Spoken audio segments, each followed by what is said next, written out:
When I first met Andrew, he was working for my father. That connection led us to fall in love, and eventually, we got married. After our wedding, Andrew and I decided I would stay home, allowing me to focus on my hobbies like sewing and knitting.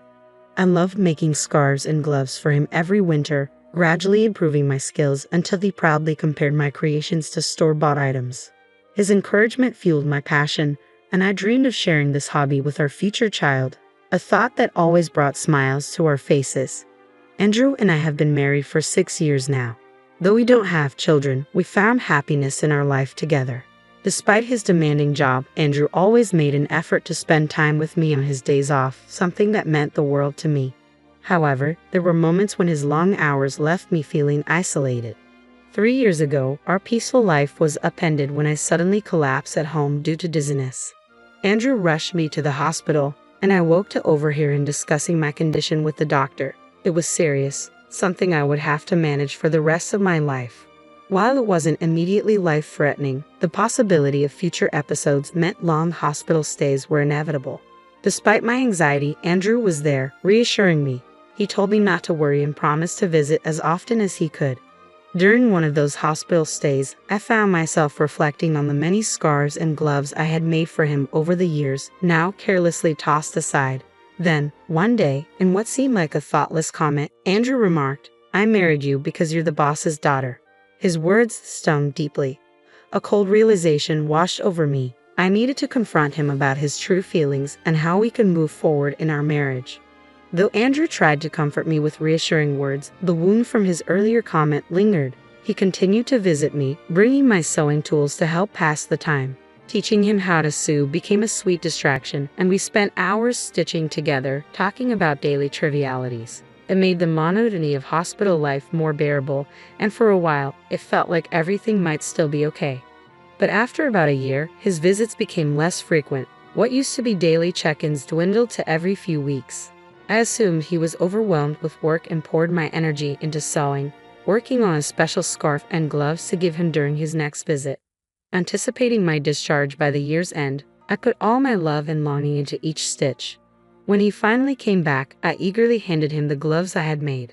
But instead of gratitude, I was met with a cold, detached stare. "Are you still making these?" "It's annoying," he said bluntly, pushing the scarf, still untouched, back into my hands, along with divorce papers. His words cut deeper than any physical pain. Andrew explained that he could no longer take care of me and felt it was time for us to part ways. The divorce papers were already signed, signaling the end of our journey together. Although I had sensed a change in our relationship ever since his visits became sporadic, facing the reality was utterly heart-wrenching. I had always tried to convince myself that Andrew was simply overwhelmed with work, but deep down, I knew the truth. The Andrew I once knew, kind, attentive, and supportive, would never have let work stand in the way of being there for me. When he stopped visiting without any explanation, I knew something was wrong. When I finally asked him calmly why he wanted a divorce, it wasn't out of desperation to save our relationship. I had already come to terms with the fact that I might have become a burden to him. If the compassionate Andrew I had married truly wanted to leave, I was ready to let go. Accepting this was painful but necessary, as it was clear the life we had once dreamed of together was no longer possible. As his visits became increasingly rare, I grappled with the reality that the partnership he had once promised me had become a distant memory. When I finally gathered the courage to ask him why he had changed so drastically, his answer was shockingly blunt. "Isn't it obvious? Ever since I married you, it's been one problem after another. I'm so tired of those scarves and gloves you make every year. Honestly, I only married you because your dad was my boss." His harsh laugh felt like a slap in the face. His words revealed a deep-seated resentment toward the simple joys I had cherished in our life together, joys that he now ridiculed as trivial and embarrassing. As he vented his frustrations, I noticed the luxurious, finely made scarf wrapped around his neck, one I hadn't made. It hit me then. Perhaps he had never appreciated any of the gifts I lovingly crafted for him. Maybe they had always been nothing more than an annoyance to him. The realization stung deeply. After I became ill and my father retired, it became painfully clear that Andrew no longer felt the need to keep up the facade of a caring husband. During the first year of my illness, he had visited me regularly, but now I understood it was likely more about preserving his image at work. He had gained a reputation among his colleagues as the dedicated husband, caring for his sick wife. This facade had benefited him professionally, and it seemed he had only kept it up to enhance his standing. When I confronted him about this, pointing out how his visits seemed more about maintaining his image than genuine concern for me, Andrew was momentarily caught off guard. Then, with a sheepish admission, he confirmed what I had suspected. My condition had indeed made things easier for him at work, bolstering his reputation. His candid acknowledgement shattered any remaining illusions I had. To Andrew, my worth had never been tied to our love or the life we had built. It had been tied to his career and image. I once believed we had built something meaningful, but the reality was that Andrew saw my illness as a tool to serve his own interests. This harsh truth became a turning point for me, highlighting the vast gap between the life we had promised each other and the one we were truly living. Throughout my illness, Andrew had capitalized on the sympathy and goodwill of others. He candidly admitted how mentioning my condition at work earned him extra praise for his supposed dedication and how easily he was granted breaks. If I worked late, everyone praised me for being so committed, and if I needed time off, all I had to say was my wife is sick, he explained, without a hint of remorse. His tone was almost boastful as he added that my illness had paved the way for his upcoming promotion. He dismissed his colleagues as fools, easily manipulated by his story. As I listened, I no longer saw the man I had loved, but a stranger with a cruel smile, revealing his true nature. Resigned and fully aware of the extent of his deceit, I quietly accepted the reality of our situation. Well, if my illness was useful to you, at least there's that. But we probably won't see each other again. Take care, I said calmly, handing him the divorce papers. He barely glanced at them before taking them and leaving without a second thought, marking the end of our marriage.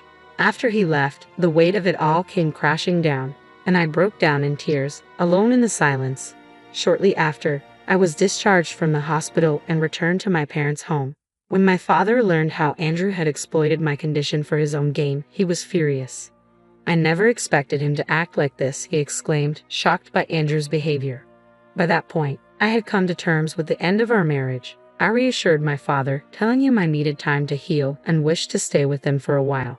My parents were fully supportive, encouraging me to do whatever made me happy. At that moment, happiness meant being with family and finding comfort in their love and care before deciding what my next steps would be. I decided to visit our old house, but to my surprise, the front door lock was broken. Confused, we rang the doorbell, only to be greeted by a stranger who informed us he had purchased the house a few months ago and now lived there with his family. While my parents were outraged, I chose not to cause any trouble for the new residents and left quietly. Still unsettled, I called Andrew to confront him about the house. Without any remorse, he casually confirmed, "Yeah, I sold it while you were in the hospital. I kept the money as my compensation. It was my house originally." His words stung, yet I was no longer surprised by his selfishness. I had already braced myself for more of his disregard and was focused on moving forward with my life. His indifference as he mentioned selling our home left me sighing deeply. It was shocking to find out that he had sold it about a year ago. Around the same time, his visits became sporadic. The fact that he had made such a significant decision without even consulting me, especially since we were still technically married and hadn't finalized the division of our assets, was astounding. Although the divorce papers were signed, we had planned to meet the following week to settle these matters. But Andrew had preemptively acted on his own. When I confronted him over the phone, trying to maintain my composure, I said, "You didn't understand anything." His confused response was, "What do you mean?" I simply replied, "I'll explain next week," and hung up. Turning to my concerned parents, I managed a small smile and asked my father for a favor. I outlined my plans and requested his help in preparing everything. I've already prepared all the necessary documents. There's not much time before our meeting next week, but we'll manage, my father assured me, though his worried smile showed how much this situation weighed on him. As my father, he likely felt a mix of guilt for introducing me to Andrew and anger toward him for his actions. His determination to support me was clear, and I was deeply grateful. As the day of the meeting approached, I felt a sense of calm knowing I had my family by my side. I found myself unexpectedly smiling at the thought of Andrew's reaction to the preparations we had made. We decided to hold the meeting at my parents' house. My parents and I sat on one side, with Andrew facing us from across the room. Despite knowing the pain the divorce had caused, Andrew appeared utterly indifferent, even smirking at times. His demeanor was not just unapologetic but blatantly arrogant, which only strengthened my resolve. Sitting beside my parents, I felt the weight of the injustice he had done to me, but also a deep sense of empowerment, knowing my family stood with me as we prepared to face him together. As the discussion began, I maintained my calm, assuring Andrew, "I don't plan to ask for too much." He tried to appear generous, claiming that the money from selling the house should suffice. My father visibly tense, anger flashing across his face, but I gently touched his hand to calm him, silently signaling that we had the upper hand and didn't need to let emotions take over. "Before we proceed, there's something important we need to address," I said, taking a document from my father and holding it out for Andrew to see.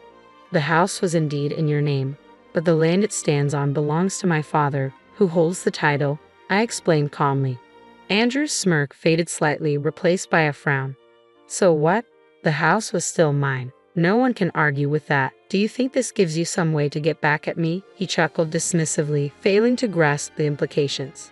"It's true, you legally sold the house," I acknowledged. "However, since the land is still owned by my father, this poses a significant issue for the family who purchased it," I continued, outlining the predicament. "You sold the house, yes, but as the landowner, my father could theoretically demand rent from the family currently living there. Wouldn't that cause them considerable trouble?" Andrew's smirk vanished as the gravity of the situation sank in. His arrogance quickly gave way to a look of uncertainty, and for the first time, he seemed to realize the consequences of his actions. I paused, allowing the weight of the situation to settle in. "We don't intend to take any drastic action, but we can't just give up our rights to the land without compensation. We plan to offer the family the chance to purchase the land. We won't force them out or charge monthly rent, but it could become complicated if they refuse to buy," I continued. "Originally, my father intended this land as a gift for us to build our life on, not for it to be sold off to strangers without consideration. If the family refuses to buy the land, they might even sue you, feeling misled into believing they owned everything. Imagine their frustration, thinking they had bought their dream home, only to discover unexpected expenses hanging over them." With the land ownership confirmed, we soon visited the family who had purchased the house to address the situation and seek a fair resolution. Our approach aimed not only to protect my family's interests but also to show compassion for the new homeowners, preventing further conflict or distress.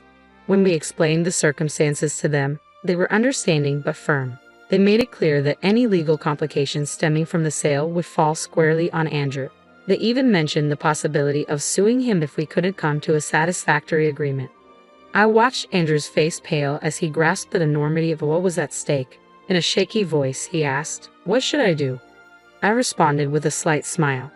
"The family could buy the land from us, which would settle everything smoothly. However, you'll need to cover the cost. Once they own both the house and the land, all the current issues will be resolved."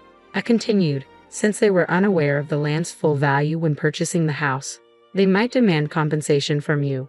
That's up to them. Keep in mind, the land's value is substantial, potentially worth more than the house itself. Even if you sell all your assets, it might not cover the cost."